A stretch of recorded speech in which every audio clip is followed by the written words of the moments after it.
everybody. We're going to get started. On behalf of the Shelter Island Library, welcome you to another Friday Night Dialogue. We are pleased to have Barbara Josselsohn back with us. She visited us last year for a dialogue while she was here writing Secrets of the Italian Island. So welcome back, Barbara. As I said, Barbara was here last summer writing this book on the North Fork. This is her 6th book and her first with historical context. So, welcome. Thank you.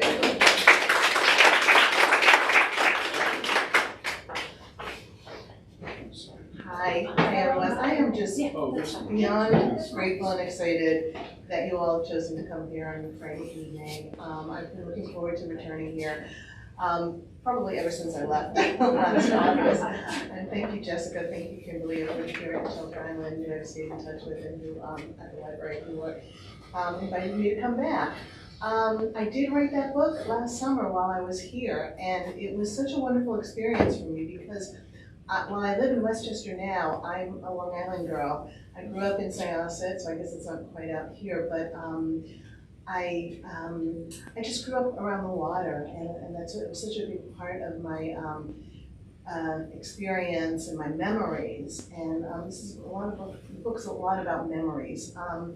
And it felt so much like coming home in a way I hadn't even realized it would when we just decided to spend last summer. We got a rental house in Greenport, and and I had never really been there, although I do remember that my senior class trip, we came to Shelter Island for the day, and it was just so magical, and it felt so, things were so different then without the internet, and it just felt so far away and so remote in this island, and it was just magical, and I have such good memories of that day. It was so exciting. We were all getting ready to graduate and move on with our lives, and we just had this one kind of blast as a class of Syosset High School that last spring.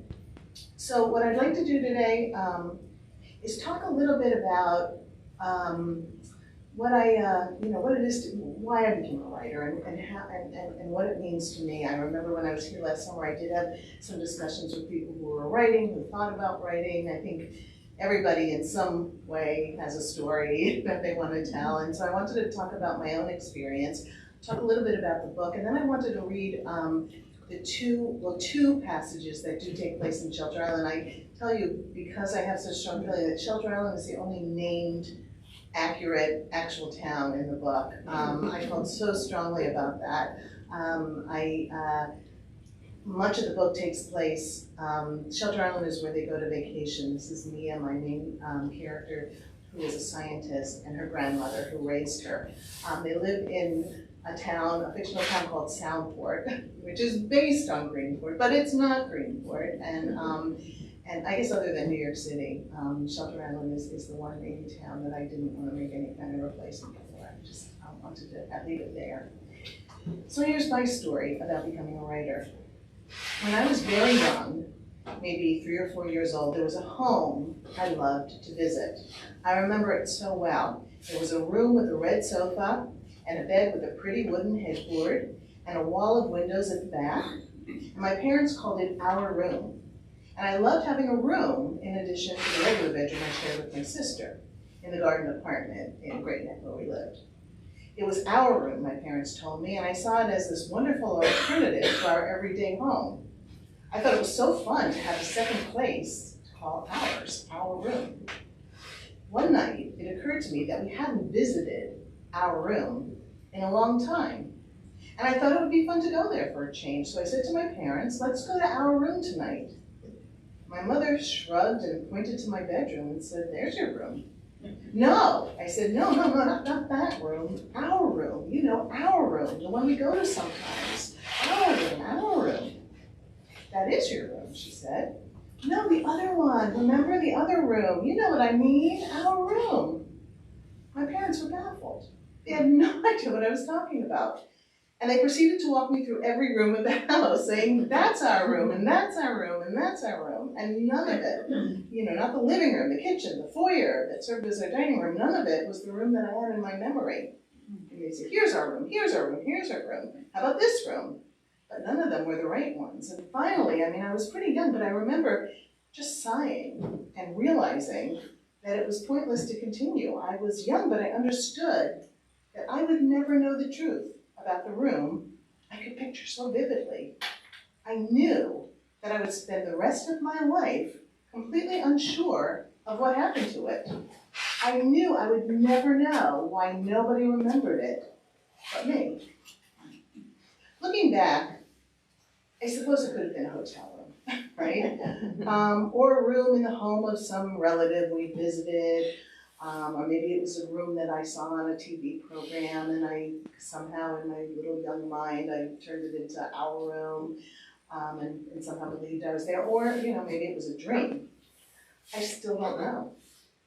But as my 4-year-old self predicted, I never found out, and I know I never, even now, I never will.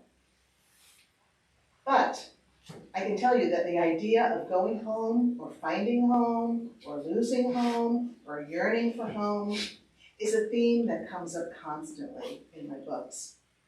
It's a theme I return to time and again, maybe because of what I experienced so strongly on that night so long ago.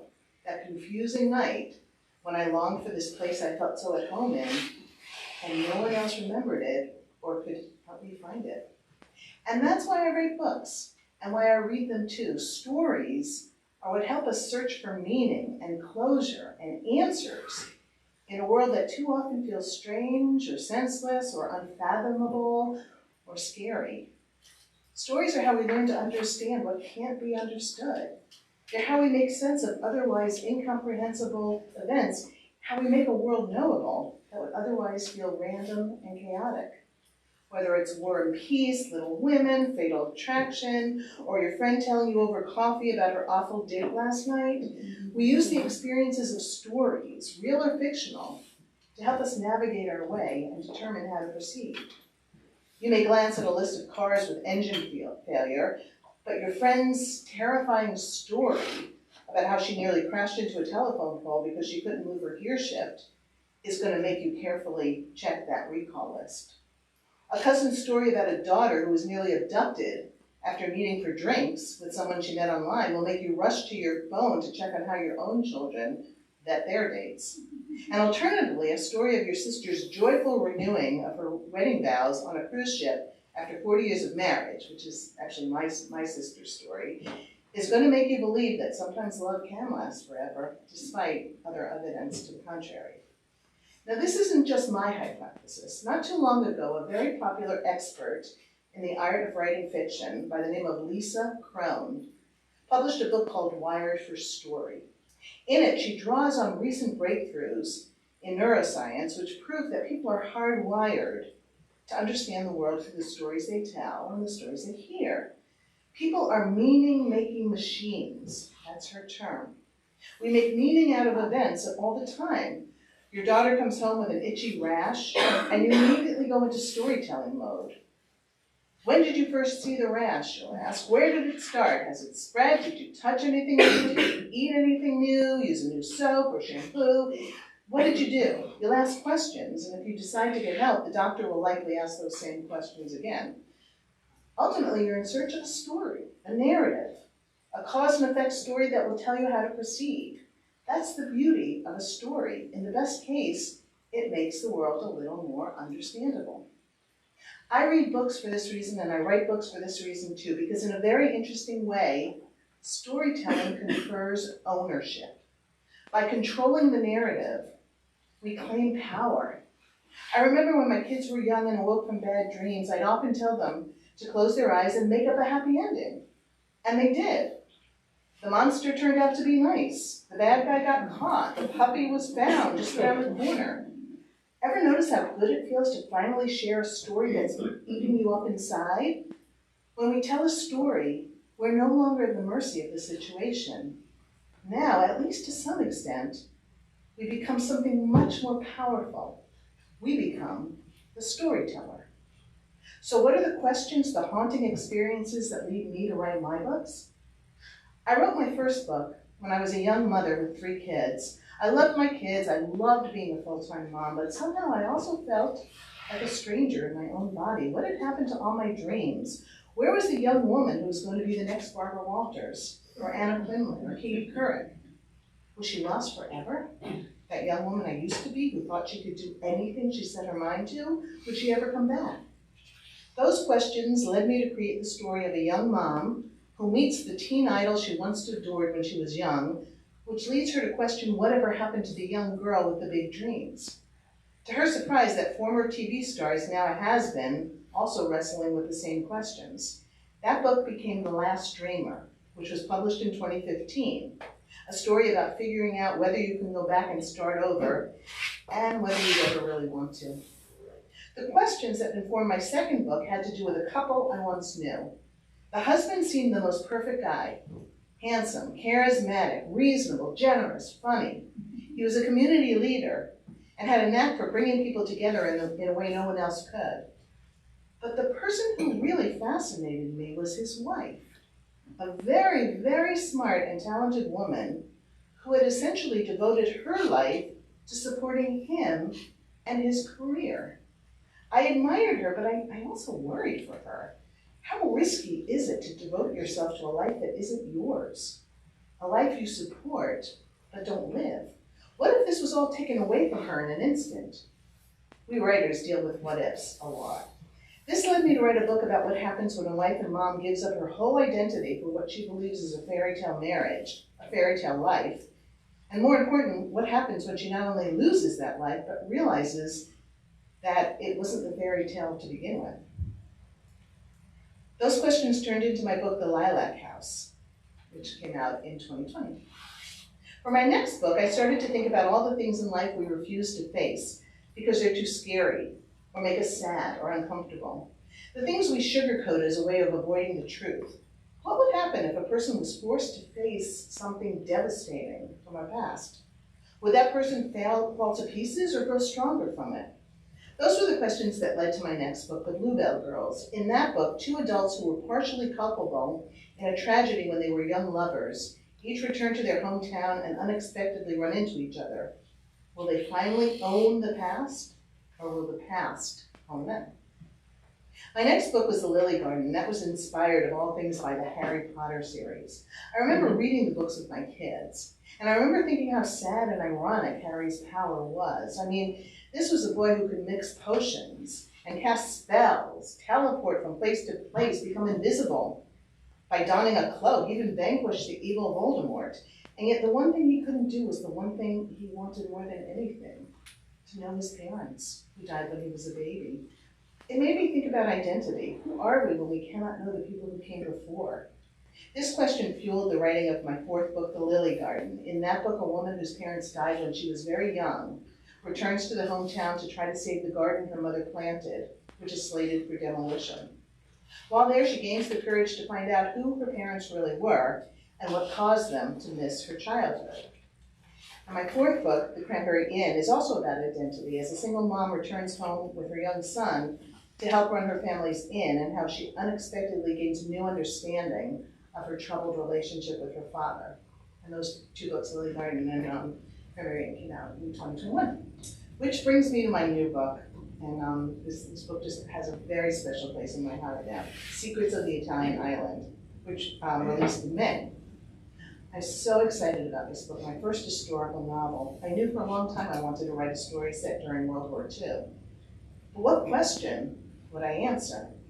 I wanted it to be an important one, maybe more important than any other question I had ever addressed in a novel.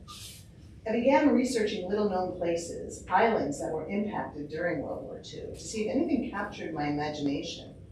And ultimately, I came across the story of the island of Costa Aires and the chateau of Costa Aires. This is an island and a castle set in Brittany off the coast of France. The island ownership was very intriguing to me. The island was purchased by a Polish inventor and mathematician by the name of Bruno Abakanowicz in the middle of the 19th century, and he commissioned the building of this castle. That part of France is known for its pink granite coast, and so the castle, and you can see it online, it has this really kind of ghostly pink tint to it. It's like an iridescent kind of glow. Anyway, he opened his, in the late, very close to the turn of the century, so in the very late 1800s, he opened the castle to the best artists, inventors, writers, any artist who wanted to do their work. It became a kind of a retreat. And friends of his came and they spent time there and they did their work. When he died in 1900, he left the castle to his daughter, Sophia. During World War II, the castle was requisitioned by the Germans and badly damaged, and the family faced a lot of tragedy during World War II. Years later, his granddaughter returned to the castle, but was devastated by the memories of what had happened there, and she sold it. So the castle now stands, it's a private island still now, and it shows up on postcards and on the internet, all kinds of travel websites, but you can only see it from the coast or in the water. Nobody goes onto it. It's very closely held. So that beautiful place that served as a home and an inspirational place for artists and sculptors, and actually there was a Nobel Prize winning novel written there in 1905 as well. It's just no more. And I was starting, it made me sad to think about that. And I was thinking about how do you deal with something wonderful that ends too soon? How do you still have hope when this is the outcome? What is the antidote to the worst of human nature? These are the questions my book deals with, as it follows three sisters who sneak onto such an island in the days before the Germans arrived, and the terrible mistake one sister makes that she has to live with for the rest of her life. I'll conclude this part of my talk by saying that many reviewers and readers call my books uplifting, light, heartwarming, which surprises me because my plots include grief, death, mental illness, and lots of serious things. And I just have been, for a while, I just thought, how is this light and heartwarming? And yet I've come to see that uplifting label as a compliment, because at the end of the day, I do believe that the universe makes sense if you look closely. I do believe in love. I do believe in hope. I do believe that in the end, rightness in some form at some point can prevail. So these days I look back at that little girl who went searching for a home, that room that everyone denied existed. I know the room is there. I know it's a place where I belong. It's a place that tells a story about who I am and what I deeply believe in, and I'll keep searching for it as long as I write books. I can't wait to figure out where I'll search next. So that's the story of me and how I became a writer and why, and I really think that experience of trying to find a room that nobody else knew of, really shaped that quest in me. So I wanted to talk as well about, a little bit about going home to Long Island. Let's see. And here it is. When I came home, I wrote a lot about coming home last summer when I first came back and spent a significant amount of time out here for the first time in many, many years.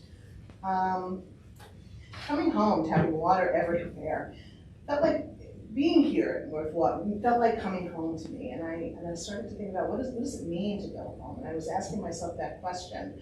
I wasn't prepared last year for how strange it felt to settle in, to travel on the streets I would drive on when I was a kid, to visit restaurants and diners that once felt as familiar as my own dining room, to go to beaches where I'd hang out with friends, to see the Burger King where I once served up Whoppers and fries, the fields where I supervised kids as a camp counselor, the town pool where I swooned over the cute lifeguards. I was filled with memories I hadn't thought about in years.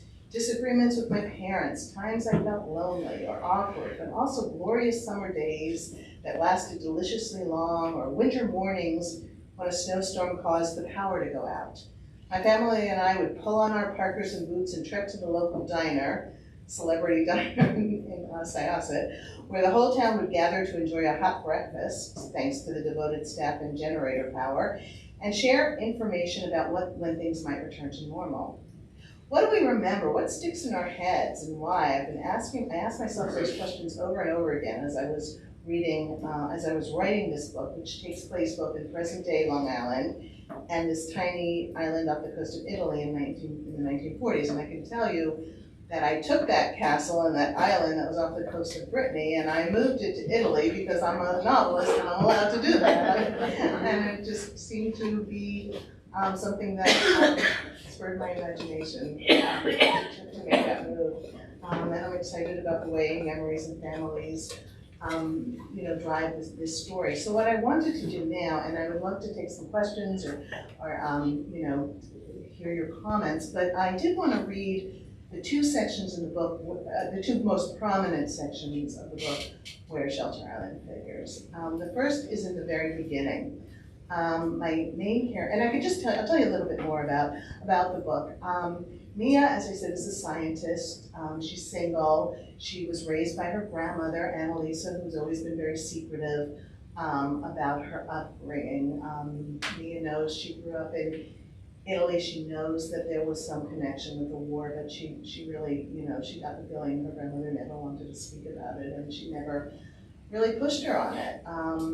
As we do, people we love, we don't really, we don't want to make them unhappy. However, after her grandmother passes away, she's going through some things with the help of her grandmother's longtime friend and lawyer, and they come across a letter that accuses her grandmother of having committed a terrible crime, having stolen something and demanding the return of it. And I can share with you that there's some validity to that accusation, though at first, of course, Mia dismisses it. But the rest of the book, she sets out to travel back to Italy and back to this island, which is still private. She has to sneak onto it, put back here in an effort to save her grandmother's legacy and defend her honor and defend her good name, because she is so certain that something must have happened, because there's no way her grandmother ever would have committed that crime. And that's where we go. And she ends up learning a whole lot about her grandmother and about herself as well. But this is in the very beginning, when she's going through her grandmother's house and starting to clean it out in preparation for selling it or renting it or doing something with it.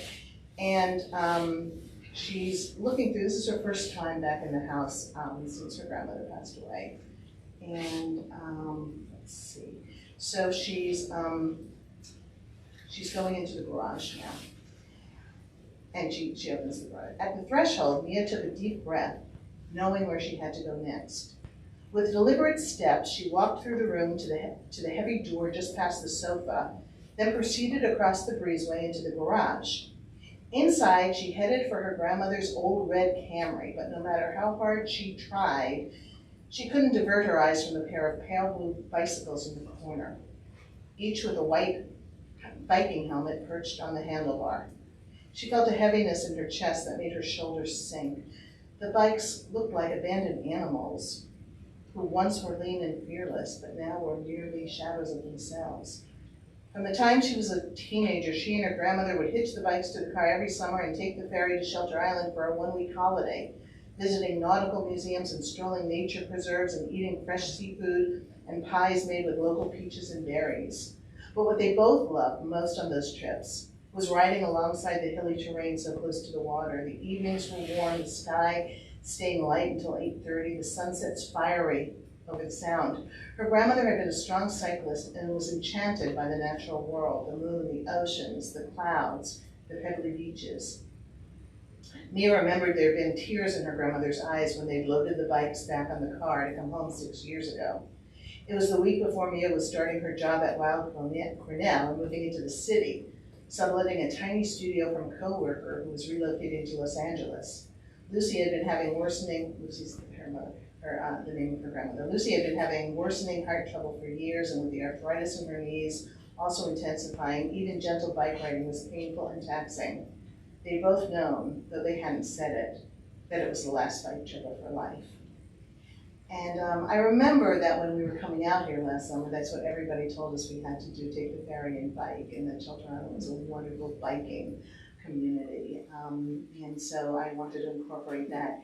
And then toward the end, here's the other place that's very important. Let me see if I can, oh here, okay. Let me see where, yeah, okay, so she's trying to discover, again, she's looking into, still trying to discover how her grandmother was connected to this stolen object, and still trying to find a way to believe that her grandmother really didn't steal it. And she's trying to recreate conversations in her head, memories that they had had that might provide some clues. And she's thinking back on the last trip that they did take to Shelter Island. They were no longer biking, but this was just 2 months earlier. The story takes place mostly in the fall, and this was that last August. Let's see. And,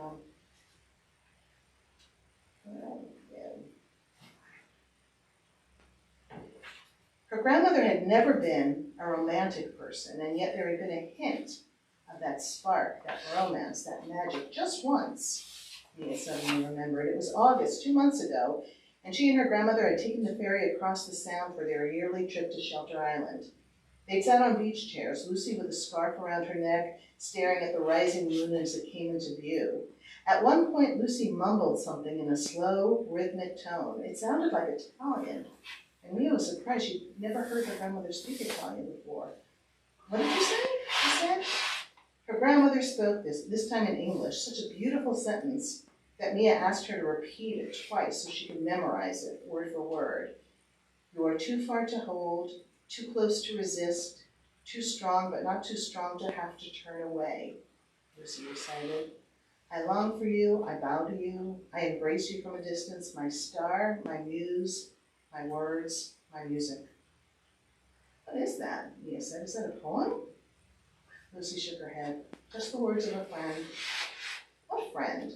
She'd never heard her grandmother speak about friends either. "It doesn't matter," Lucy said. "It was all so far away, it was never going to be. He was talking about the moon, not me." "What does that mean?" Mia had said. "What does what mean, dear?" Lucy suddenly seemed to have no idea what Mia was talking about, even though she'd just uttered the words. Later, Lucy had insisted they go into town for dessert. They used the flashlight on Mia's phone to carefully make their way from the Sand to the car in the parking lot, and then found a small Italian place that was still open. They sat at a small table on the patio, admiring the boats moored at the dock. Lucy had ordered limoncello for both of them, and she'd laughed and flirted with a handsome young server who brought their drinks. It was as if something had changed for her grandmother that evening at the beach, Mia had thought, something that had eased her mind and given her a kind of freedom Mia had never seen before. It was the last evening she'd ever spent with her grandmother. And I can tell you that when I was writing this scene and when they went to the Italian restaurant, not that it's Italian, but again, I can make it, but I was envisioning Cemlet on the patio, and that's where I was, and we had dinner there last year, and that's the patio I was imagining when I wrote this scene. So that's it, that's me, and that's my new book. I can tell you that that this came out in May. As I said, there's three, in the 1940s, there's three sisters. This is the oldest sister's story, who ends up being Mia's grandmother, Lucy. There are, and a lot of readers, after they read this book, were like, well, what happened to the other sisters? Well, so I do have another book coming out, the second of the series, in December, which is called The Lost Gift to the Italian Island, and that's the story of the middle sister, who makes a brief appearance in this book, but tells her whole full story in the next one. So I would be so happy to take any questions or hear any comments, or who your favorite writers are, or what you're reading now. Anything that anyone wants to talk about. Just a quick question. I'm trying to find that original room. Did you ever describe the furniture that you saw too? I'm sure, actually I was really young. Yes, I probably didn't. Yeah. I just had that in my head. It's our room. Yeah. It's our room. And I so strongly remember my parents calling it our room. Look, here we are, our room. And it probably was I don't know, it probably was a hotel room, but I never got a straight answer. Yeah. And I think we all have, don't we all have little things that we remember that nobody else does, and it's just how the human mind works, but it's a little, sometimes we long for connection and validation, and there's just those things that are in our heads that nobody else can validate, and it's like, but when I tell that story, I've heard other people tell me, oh yeah, that happened to me too. I was like, I'm 2 years old. Did you say you grew up in Great Neck? I was very young until I think I was 9. We lived in the garden apartments Great Neck Terrace, Great Neck, and then we moved to Syosset. And that's where I lived from the time I was 10 till I, left for school. So that's really what I think Syosset is really what I consider home. But I think if you really wanted to, I think I would say that my real home those years was Jones Beach. Did you travel to either France or to Italy when you were writing this? I didn't travel to Italy at the time I was writing this. I drew on memories, which is what which is what the book's about, so it felt right to be drawing on memories. I had traveled to Italy and stayed there while I was in college. I'd spent time there, and I'd also traveled with my mother there. And I was a reporter for a time when I was in my 20s, and I was writing about furniture, and Italians have beautiful furniture, so I was sent out on a couple of trips to see their furniture markets. But so I had those experiences. But in the book, Mia goes to Italy for the very first time.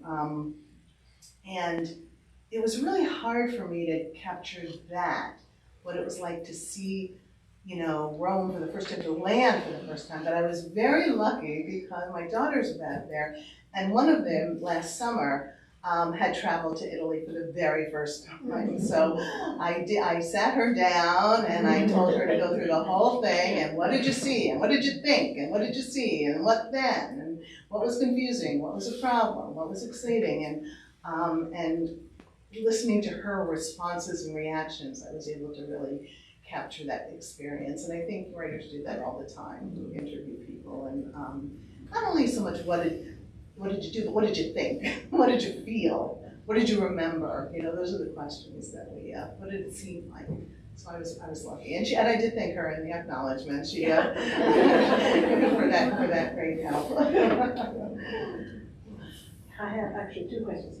What is the relationship of me and her grandmother traveling to Shelter Island, spending time together, and the Italian island? And is the fact that Shelter Island's an island and this mysterious place with the castle is also an island? I mean, were you commenting on islands? Yeah, well, I think in the book, yes. The thing is, because of what her grandmother went through, she's when the book returned, or it's a dual timeline book. There's the present day and then the past. And it's 1943. It's right before the German occupation of Italy. Italy had surrendered to the Allies, and then Italy stopped being Germany's ally and they occupied. It was during that period that Annalisa and her two sisters had gone to the island in search of a medical cure, which I'll just leave you with that. They were I wondered what the connection was, what got them there. It was that, and I don't want to give too much away, but at the time, the island, which is the island that I transported with Brittany, but had the same kind of thing. It was a place of inventions and innovation and scientists and writers, and they had heard that there was a medical device being made, and they were going in search of that because their father had an illness that they thought they could get the device. So that's what sent them to the island. Her story and what happened to Annalisa during those pivotal 5 weeks that she spent there were life-changing. When the Germans did occupy that part of northern and central Italy, obviously she was able to escape and get to Long Island, where she settled. But you'll see, as Mia describes her, she never wanted to travel. She never wanted to go back to Italy. She, lived a very, very kind of reclusive life. I think Mia knows because of all the loss and all the, catastrophic things that she had seen. But she is drawn to Shelter Island because it's an island, and it reminds her of her, of this magical place that once held such promise for her. So yeah, it is. Thank you. What all is involved in naming, the areas? Like, is there a lot involved in trying to be able to put that in a book? In naming the areas, Like Shelter Island, you said that you wanted to make sure that you use that name, do you have to do anything? Oh, no, but I try to be very accurate. I mean, I think that, I felt like I was able to really, if I'm gonna name a real place, it really has to be the place. And I think that, I didn't wanna do that with Greenport because I needed the town to look a certain way. Mia goes to find this lawyer who helps with her grandmother's affairs, and I had a vision for what that building looked like, and it didn't really look like anything I was thinking of in downtown Greenport, and it just,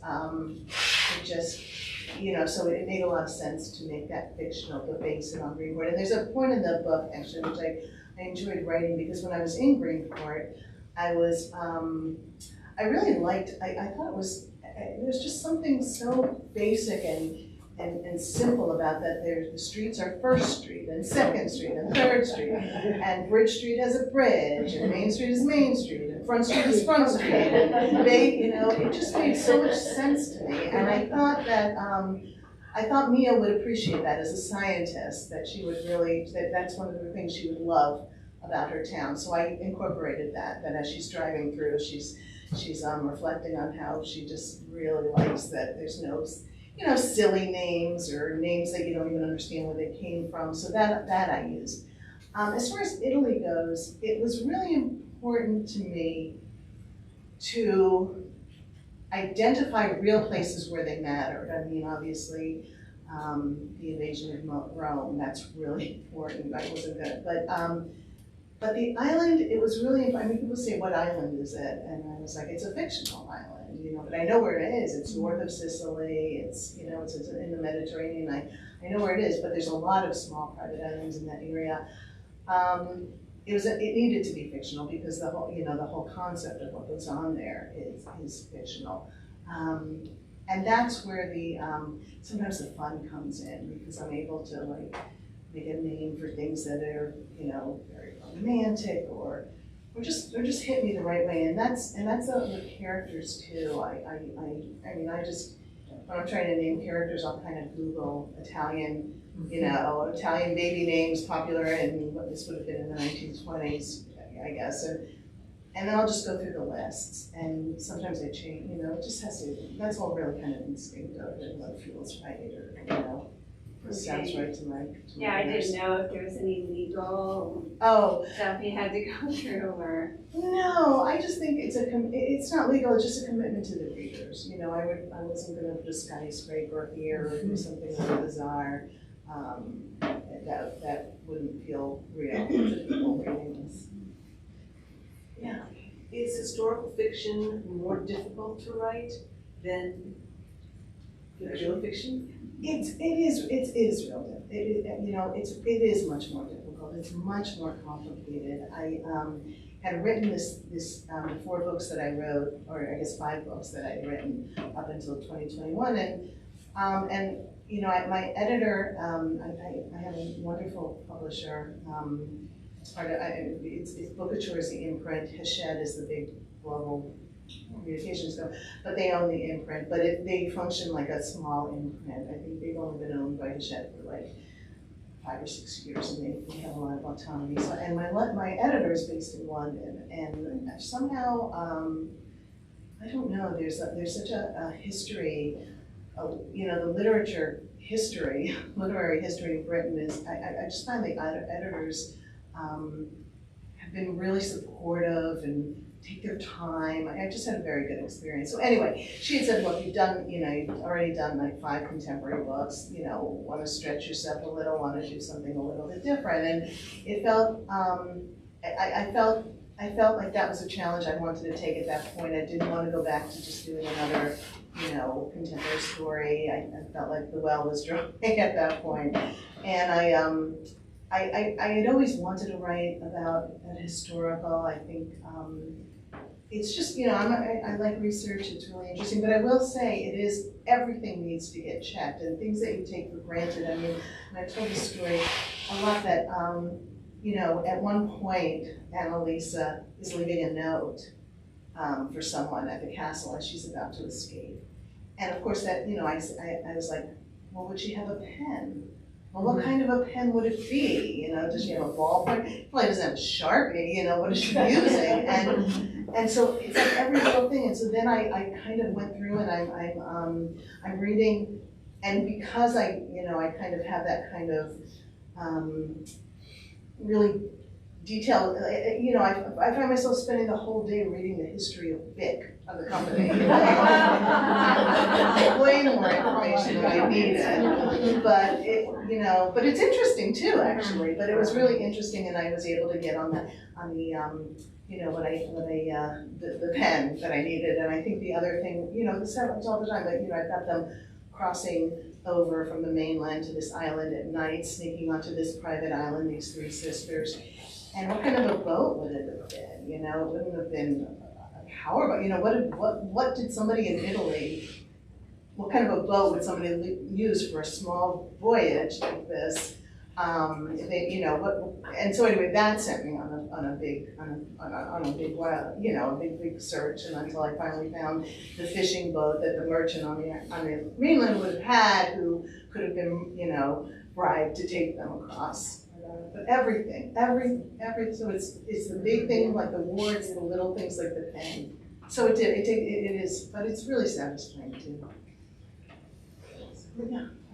When you first started writing, did you have a mentor, or did you take courses in creative writing, or what? Yeah, I do. I think when I first started writing, I was a journalist, and I think I mentioned that, but I really wanted to write fiction. And when my kids were really young, I was just kind of doing it on my own. But I think when I started to get more serious about it, I think it's really important to have a writing community. I live very close. Now everything so much is on Zoom, but at the time, if you wanted to take a writing class, you actually went somewhere. And I live very close to Sarah Lawrence College, which has a very strong writing program, and I did get involved for years in their writing program, and I did have mentors who really coached me and really taught, because I do think a lot of writing, I know, because I teach writing now. I teach at Sarah Lawrence, so that's really nice. I really, been able to, because I have such affection for the place. But I learned a lot, and it was stuff, I think that my experience, I come at this from a certain perspective, because I felt like I really wanted to be a writer. I wanted to learn to be a fiction writer. I felt like there's some things that come instinctively to me. I am comfortable with words. I do pick up on dialogue and stuff, but I do think that, and I think a lot of writers would agree, that much of it can be taught, and another big portion is sticking with it. And that's probably 95% of it, I think. Yeah. Are there any novelists, fiction writers that you particularly admire that you feel may have influenced your style of writing? Yeah, I will say in contemporary writers, I love the Annas. I like Ann Patchett, Anna Quinlan, Ann Tyler especially. I don't know any Ann Tyler, but I think the book that she wrote many, many years ago that made me want to be a writer was Ladder of Years. I don't know if you ever read that, but that's a really wonderful book. So those the Anna, and I also, if you've been with, I'd say Little Women, Louise Mail, kind of is my absolute favorite of all time.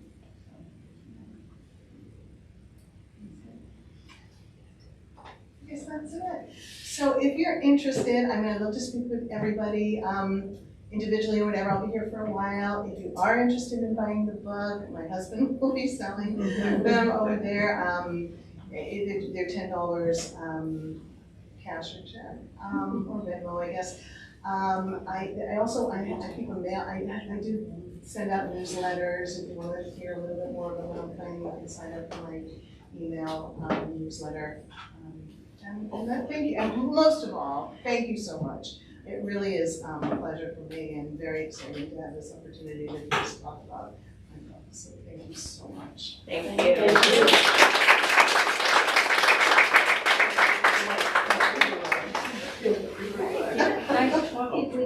What is your last name again?